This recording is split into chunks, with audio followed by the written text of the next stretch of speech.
کہ یہ پہلا جو آپ کو بیان کر رہا ہوں یہ دو روایات ہیں اصول کافی، کتاب کافی کے اندر یہ روایات آئی ہیں۔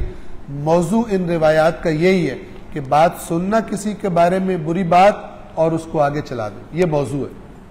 اب اس کے بارے میں قرآن تو آپ نے دیکھ لیا کہ کیا کہہ رہے ہیں، بار بار کہہ رہے ہیں اگر اللہ کا فضل نہ ہوتا، اگر اللہ کا فضل نہ ہوتا، یعنی تمہیں بار بار جھٹکے دیے جا رہے ہیں یہ کام پھر نہیں کرنا، اللہ نے چھوڑ دیا شکر کرو۔ تو پہلی روایت جو الکافی کی روایت ہے، اس کے مطابق حضرت محمد مصطفیٰ صلی اللہ علیہ وآلہ وسلم نے فرمایا وہ شخص کہ جو کسی برے کام کو پھیلاتا ہے، یعنی برائی ہوئی ہے کہیں پر مثال کے طور پر اور یہ اس کو پھیلا رہا ہے، یہ ہو گیا یہ ہو گیا، وہی بے حیائی مراد ہے۔ یہ اس شخص کی طرح ہے جس نے وہ برائی کی۔ آپ دیکھیں کتنا خطرناک ہے۔ جیسے روایت میں ہے نا، جو گناہ سے توبہ کر لے وہ اس کی طرح ہے جس نے گناہ کیا ہی کوئی نہیں۔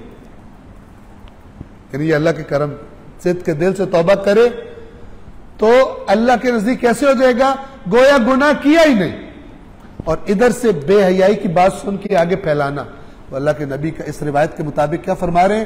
فرما رہے ہیں کہ جو کسی برے قبیح کام کو پھیلاتا ہے معاشرے میں، یعنی اس کی خبر پھیلا دیتا ہے، وہ اس کی طرح ہے جس نے وہ پہلی مرتبہ کام کیا تھا۔ یہ کتنی شدید بات ہے، انسان اپنے آپ کو کنٹرول میں رکھے کہ کیا اس نے، اگر کوئی مزہ لیا تو اس نے لیا اور مجھے اس کے بغیر ہی اس کے برابر کیا جائے۔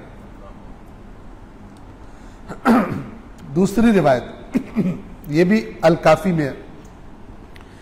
ایک شخص امام موسیٰ کاظم علیہ السلام کی خدمت میں حاضر ہوا اور عرض کیا میری جان آپ پر قربان ہو، میں آپ پر فدا ہوں۔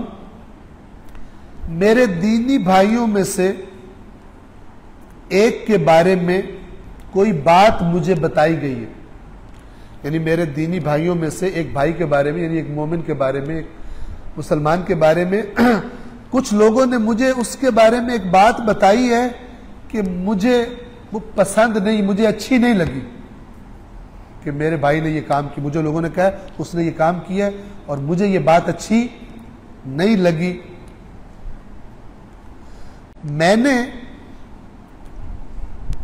اس بھائی سے خود سے پوچھا کہ مجھے یہ بات پتہ چلی ہے، اس نے کہا میں نے نہیں کیا۔ یہ ایکچوئل پروسیس یہ ہوتا ہے، لیکن یہاں پوچھتے نہیں ہیں، آگے اڑا دیتے۔ میں نے اپنے اس بھائی سے خود اس سے جا کے سوال کیا تو اس نے انکار کر دیا، اس نے کہا میں نے ایسا کوئی کام نہیں کیا، جبکہ کچھ قابل اعتماد افراد نے یہی بات مجھے بتائی۔ اب روایت پہ آپ غور کریں، یعنی بتانے والے کون ہیں؟ ایسے نہیں ہیں لاؤبالی قسم کے، مؤثق قابل اعتماد افراد ہیں جنہوں نے وہ بات مجھے بتائی ہے، لیکن میں نے خود اس سے پوچھا، وہ کہہ رہے میں نے نہیں کیا۔ اب آپ سچویشن کو سمجھیں۔ امام نے فرمایا، امام موسیٰ کاظم علیہ السلام نے فرمایا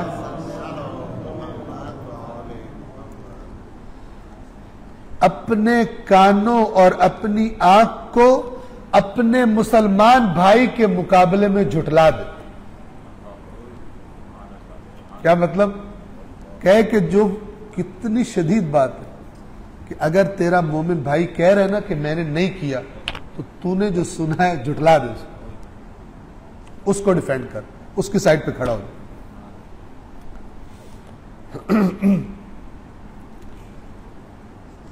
اور یہاں پہ لفظ ہے اپنے کان کو بھی جھٹلا دے، اپنی آنکھ کو بھی جھٹلا دے۔ کیوں کہا جا رہا ہے؟ حالانکہ آنکھ سے تو بندہ خود دیکھ رہا ہو، چلو کان سے تو سنا ہے، یہ مراد نہیں ہے۔ بعض اوقات بندہ ہو سکتا ہے ایک جملہ اپنے بھائی کے ہی منہ سے سنے، لیکن وہ کسی اور کانٹیکسٹ میں کہہ رہا ہو اور یہ کسی اور کانٹیکسٹ میں سمجھ لے، ٹھیک ہے؟ جیسے آج کل لوگ یہ کلپ کاٹ کے، وہ کہا کسی اور کانٹیکسٹ میں بات ہوتی ہے اور اس کو آگے پیچھے سے کاٹ کے ایسے بیان کرتے ہیں کہ وہ جرم بن جاتا ہے، گناہ بن جاتا ہے۔ مثلا کوئی بندہ کہہ رہا ہو اللہ کے فلان دشمن نے کہا اور وہ جملہ بولے، وہ پچھلا جملہ کاٹ دو کہ اللہ کے دشمن نے کہا، اور یہ کہہ کہ دیکھو یہ بندہ کیا بات کر رہا ہے، یعنی اللہ کے دشمن کی بات کو اس کی بات بنا کے آگے چلا دو اور لوگ اس پہ تبرے کرنا شروع ہو جائے، کتنا گندا آدمی سے یہ بات کر رہا ہے۔ لہذا یہ جو وہ ویڈیو کلپس جو کسی کے خلاف نکالے جاتے ہیں نا، ان کے بارے میں احتیاط کیا جائے کہ وہ ایک حصہ کاٹتے ہیں، نہ آگے والی بات بتاتے ہیں نہ پیچھے والی بات، ہوتے بے ایمان ہے، کرپٹ ہوتے ہیں، 2 نمبر ہوتے ہیں۔ مومن یہ بے ایمانیاں نہیں کرتا، آگے پیچھے سے کاٹ کر وہ کام جس سے ان کا اپنا مطلب نکلتا ہو وہ کر کے نیچے کیپشن ایک لکھ کے چٹپٹی سی چلا دیتے ہیں، اور عوام الناس سن کے لعنت کر کے آگے فارورڈ کر دیجئے، لعنت کر کے، لعنت کرنا فیوریٹ کام ہے، کاش کے تحقیق کرنا بھی فیوریٹ کام ہوتا ہے۔ سمجھتے ہیں ثواب بڑا مل رہا ہے، جبکہ گناہ کر رہے ہوتے ہیں، کسی پر تہمت پھیلانے میں شامل ہو کر اس جرم میں۔ اپنی آنکھ کو، ہو سکتا ہے تو نے دیکھا وہ کسی بری جگہ پہ کھڑا تھا اور تیری اپنی آنکھ نے دیکھا، لیکن آیا وہاں پہ کھڑے ہونے کا مطلب ہے حتماً کسی گندے کام کے لیے کھڑا تھا؟ یہ کنفرم ہے۔ جیسے کہ وہ نبی کی زوجہ ایک نامحرم کے ساتھ پیچھے سے آ کر ملی قافلے سے، تو آنکھ جو دیکھ رہی ہے وہ تو دیکھ رہی ہے نامحرم کے ساتھ نبی کی بیوی، لیکن اس کا مطلب ہے نعوذ باللہ بدکاری کی ہے انہوں نے۔ آنکھ کو جھٹلا دو، یہ آنکھ جو کہہ رہی ہے ذہن میں جو چیز آنے لگی ہے اس پر رک جاؤ، ذرا احتیاط کرو، اس پہ تصدیق مت، اور اپنی آنکھ کو اپنے مسلمان بھائی کے مقابلے میں جھٹلا دے۔ عجیب لفظ ہے، کتنی تاکید ہے، اور یہ تاکید شاید ہمیں عجیب لگے، لیکن قرآن مجید میں بھی جو کہا ہے وہ بھی یہیں پہ ہمیں پہنچانا چاہ رہا ہے۔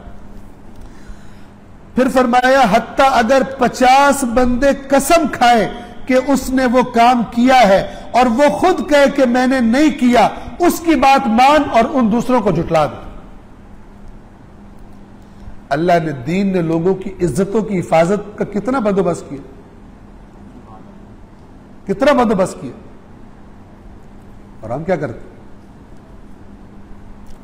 ہمارے ہاتھ میں کوئی بات آ جائے صحیح، اس کے بعد نیوکلیئر فشن شروع ہو جاتی ہے، ایک سے ایک نئے ذرات انرجی ریلیز ہوتی ہے اور دھماکہ ہوتا ہے اور اس کی عزت کی دھجیاں اڑ جاتی ہیں۔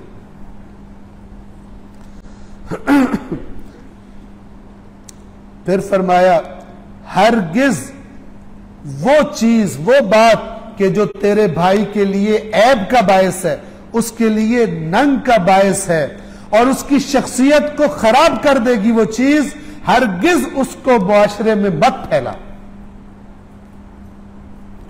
یعنی نہ قبول کر دوسروں سے، نہ آگے پھیلا۔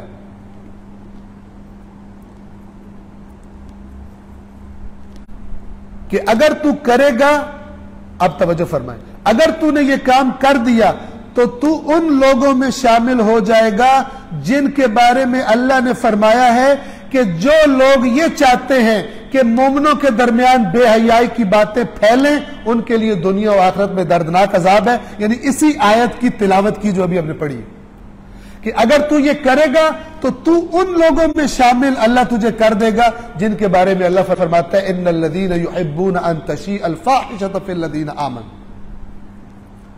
یعنی پورا ایک مقدمہ امام نے بنایا اور رزلٹ اس آیت پہ آ کے نکالا کہ تو ان میں شامل ہو جائے گا۔ یہ رینج بڑی خطرناک رینج ہے، اس کے اندر مت جا۔